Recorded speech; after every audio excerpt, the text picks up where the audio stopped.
সাইয়েদনা আবু সাঈদ আল খুদরি রাদিয়াল্লাহু তাআলা আনহু বর্ণনা করেন, আমরা একবার মরুভূমিতে সফর করছিলাম। হঠাৎ দেখলাম মানুষের জটলা জটলা ডিঙ্গিয়ে ভেতরে যেয়ে দেখি এক লোক শুয়ে আছে, আর অন্য লোকেরা মন্ত্র পড়ে ফু দিচ্ছে। উল্টা পাল্টা মন্ত্র পড়ে ফু দেয় না, সুমন্তর সু কালিকুত্তার গু। আমরা ছোটবেলায় শুনতাম বাচ্চারা এরকম সুমন্তর সুমন্তর সুমন্তর সু কালিকুত্তার, এগুলো পরে ওরা মন্ত্র পড়তো। তো উনি যে দেখলেন কি কি মন্ত্র পড়ে এই লোককে ফু দিচ্ছে, উনি বললেন কি হয়েছে? সবাই বলল আমাদের নেতা সাইয়্যিদুল হাই, হাই মানি গোত্র, এই গোত্রের নেতা সাপ কামড় দিয়েছে, বিষে এমন নীলাভ হয়েছে দেহ, মনে হয় মারা যাবে। কি করা যাবে? তোমরা কি কোনো রুকিয়া ঝাড়ফুঁক জানো? উনি বললেন জানি। তাহলে আসো একটু ঝাড়ফুঁক করো। উনি বলল শর্ত আছে, আমাদেরকে ছাগল দিতে হবে, এক পাল ছাগল। আরেক বর্ণনায় এসেছে 30টারও অধিক ছাগল। সবাই বলল আমাদের নেতা, এর যদি কিছু হয়ে যায় আমরা নেতৃত্ব শূন্য হয়ে যাব। ছাগল লাগুক আর ওট লাগুক, তুমি আসো। বাড়ি বাড়ি যে ছাগল এনে, ছাগল রেডি।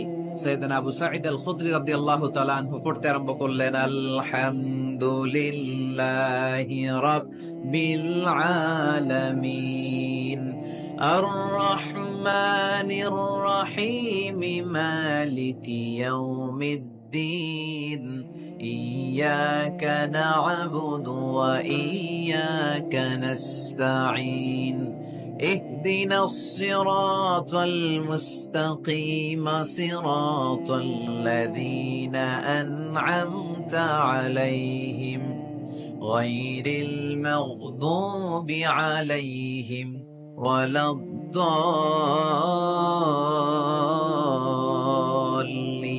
পড়েন আমিন। উনি এটা পড়ে ফু দিলেন। ফু দিতে দেরি, মুহূর্তের মধ্যে সোয়া লোকটা বসে গিয়েছে। আবার ফু দিছে, এবার দাঁড়ায় গেছে। আরেকবার ফু দিছে, হাঁটতে শুরু করছে, একেবারে সুস্থ। সবাই তো অবাক, টাসকি খেয়ে গেছে। আবু সাঈদ আল খুদরি রাদিয়াল্লাহু আনহু বলে, টাসকি পরে খাও, আগে ছাগল দাও। কারণ ছাগল দেওয়ার কন্ডিশন ছিল না। ওরা ছাগল নিয়ে আসছে।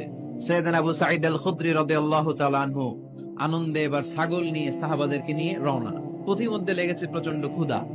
তখন তারা কয়েকটা ছাগল জবাই করে খেয়েছে। খাওয়ার পরে পেট যখন ঠান্ডা, তখন ব্রেইন সচল। উনি চিন্তা করতে আরম্ভ করলেন, হায় রে, কোরআন দিয়া ঝাড়ফুঁক করে যে ছাগল নিয়ে আসলাম, ওটা যে খাইলাম, এই ছাগল নেওয়া জায়েজ হয়েছে কিনা এই মাসালা তো নবীরে জিজ্ঞেস করিনি। কিন্তু ছাগল তো অলরেডি পেটে যায় হজম, কি করা?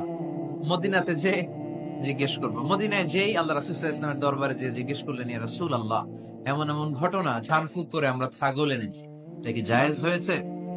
আল্লাহ রাসূল সাল্লাল্লাহু আলাইহি ওয়াসাল্লাম বলে, জায়েজ হয়েছে মানে অবশ্যই জায়েজ হয়েছে। কোরআনের দাম বাড়ায় দিয়ে আসছো মিয়া। ছাগল কিছু থাকলে আমার ঘরে পাঠায়। সুবহানাল্লাহ পড়তে পারলেন না? ওয়ালাকাদ আতাইনাকা, বুখারীর হাদিস, ওয়ালাকাদ আতাইনাকা সাবআম মিনাল মাসানি ওয়াল কুরআনাল আযীম। নবী হে, নিত্য পাঠনীয় সপ্ত বাক্য দিয়েছি, যেই দোয়া পড়ে ফু দিতে দেরি অসুস্থ ব্যক্তি সুস্থ হতে দেরি হয়,